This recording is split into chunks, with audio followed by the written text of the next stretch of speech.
Hey guys, Kid Gear, and I want to talk about Safari 4 today and just some features, go over it real quick.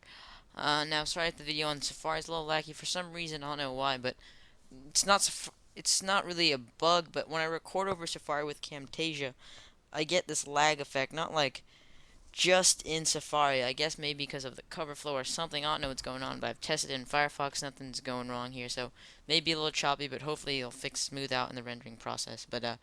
Anyway, I want to talk about Safari 4, the new browser for Mac and Windows. This is a whole, new release by Apple. It's in beta, so, there is a little bit bugs. And one minor bug I got in here is graphical wise. As you see these lines, these black lines run through, even if I'm not recording, you get these little black streaks through my, what do you call it, my top sites. And this top sites is similar to Opera. Shows your favorite sites that you most visit or anything like that. So based off of how many times you visit the site. Now, if I click edit here, I can go into medium or small, but a bug is also happening there when I click those. Now, this is on Windows. On OS 10, I'm sure it's more smoother, but here on Windows, if I click small, I'll get about 28 little squares showing my top sites I visit, and medium is showing about I think 12. But I would show you, but the recorder would mess it up. So you get in large, you get six, and six is enough for me. It's, the top six sites I visit. Okay, so that's top sites. That's one of the newest features. Now, also, if I close this tab real quick, if you go over to the history, you get this cover flow type look through your history. Now, this I think is not really a little bit overkill. I mean, it's really cool. Mind that a lot of people like cover flow and all, but they're pushing it out a lot in the browser, but it's not intensive or anything, not too intensive. But, it just shows your history, sites you've been to, and a cover flow type thing. So if you ever want to, scan through that. It's original.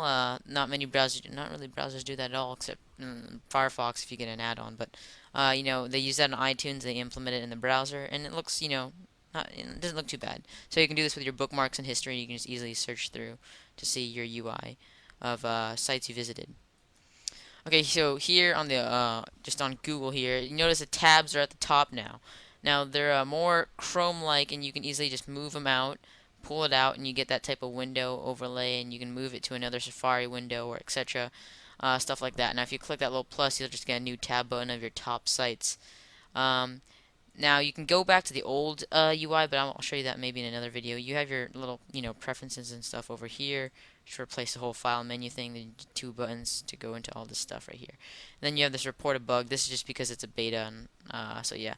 You have your search over here and your regular address bar over there and your back and forth, and then also that's for a new bookmark if you want to bookmark the current page. And it comes with some standard feeds, Wikipedia and news feeds, and I just click down so you can see there. So it's pretty slim, and since they put the tab up here, just like if you're used to Chrome, it's more at the top. It's really slim. It's really fast, efficient. I have some notes here that I want to pull up. Let me just find out where I put them. Oh, wrong one. Okay, so no, wrong one again. Okay, so I covered top sites. The UI's changed a little bit. Tabs, obviously, it's pretty fast for a beta. It's pretty fast. It handles Flash content well. I've been using it for maybe almost ever since it came out. There's minor bugs, graphical wise, on the Windows side. I'm sure on OS 10 it's more efficient. But the browser's been good. It runs well. Like I've run it through a lot of testing, I guess. A lot of YouTube videos, a lot of podcasts, a lot of media content that I listen to. It does good, and it's only beta, mind you, so it's really, really well. Now, I want to get into it and comparing it to Firefox, because other than the whole change, the UI and cover flow, not much else has changed to Safari. Just other than that, feature-wise, but that then it's faster, it's more efficient, and it doesn't crash. It hasn't really crashed on me in beta-wise, but okay, so I'm going to switch over to Firefox and talk a little bit about what other people have been talking about comparing it to Safari. Okay, so the first thing here, people mention now one thing with a tab interface, when you have the window stretched like it is here or maximized, it kind of looks ugly and a little weird that how the tab gets all the way stretched out and it doesn't end like till the very end. Unless you open a new tab, it shortens it. Some people say, oh, it doesn't really matter because I look. Some people look at their windows not maximized, more, they put it to their own adjustments because their resolution, and it doesn't look that bad. But for people like me, I have dual monitors, dual 22s. I like to have my browser maximized on one and all my other stuff on the other, and it just kind of looks kind of weird because the whole bar is elongated and it looks kind of weird compared to what it just be shortened down. But that's one thing that Dragon Ball Jiu-Jitsu talked about. And like me, like I said, I have my thing always maximized usually, and it looks kind of weird. So maybe just a little graphical type thing. Now the size, I know a lot of people say it's more slimmed down. It's more slimmed down because they put the tabs on the top, and they don't like Firefox because it's too bulky. Now I want to show a couple things about Firefox because I'm a huge Firefox user. I'm not trying to be biased here, but I just want to show some stuff. Okay, now example here. This is Firefox. This is not what mine originally looks like. I made the icons bigger, what they look like default. Now this is a custom theme. I put the bars where they should be. I have my navigation bar should be right here, and they have even a bookmarks bar, which Safari has. And I can even move my bookmarks, which are up here. So let me just go to customize, and I'll move my bookmarks even down there. So by default, maybe it would look something like this, but not really this bulky, but it'll look more better. This is just a custom theme, and I have some adjustments and some add-ons. Now, the Firefox has these three elements. Now, every time I show people my Firefox, one thing Firefox has over Safari and will have over Safari is its user-driven, meaning add-ons. We want an add-on, somebody out there will make it, and it's really that great. Now, something we can do out of the box, which most people, when they're comparing how bulky it was, is we can slim it way more slimmer than Firefox. So people are saying, oh, you have all these four bars when you even open a new tab, so I'll have all that. Now, something like top sites, that was something on Opera. I have a similar add-on called Fast Dial, which I've been using on Firefox, which is great. Now, I want to show you here how I slim mine down. So, for example, I'll hit Customize.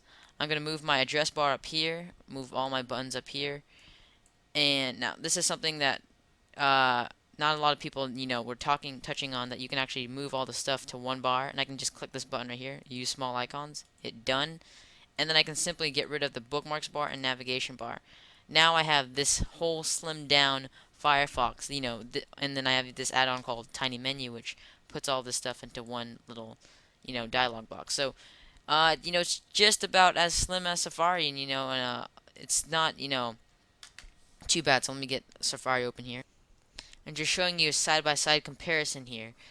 Safari just about matches up with Firefox. Now, keep in mind, this is just a custom theme. The default theme is even smaller than this theme that I'm using.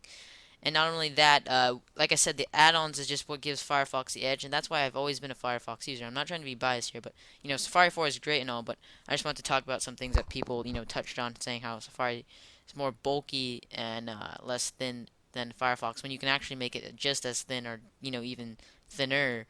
This is just one of the themes I'm using, so that's just what I wanted to touch on in Firefox. Other than that, Safari is a great. Sorry, I just had to pull it over here. The UI is, the nice. I like the nice new UI. I may switch. You can switch the old one. Maybe they do have some adjustments to do on Windows still. On the Windows side, on OS 10 looks great. Look, I haven't seen many bugs from the reviews, but I would, it doesn't feel much like a beta. I mean, they did a great job on releasing it. It feels nice and steady, stable. But yeah, so I just wanted to talk a little bit about it. I can't wait till it comes out officially, and hopefully they'll fix the minor bugs that are there, and the little graphical UI bugs. But yeah, so I just want to give my opinion on that, and just some comparison to that of it against Firefox 3. I may do a whole new other video on that, but just want to show how slim Firefox can be at the same time, because I am still mainly a Firefox browser, but Safari comes up maybe in the top three, maybe second. Right, actually, it's close up there with Chrome, but it would probably be third or second around there. So anyway, guys, hope you enjoyed this review. If you want to make a video response, whatever, go ahead. Feel free to comment, rate, and subscribe, guys. Thanks for listening.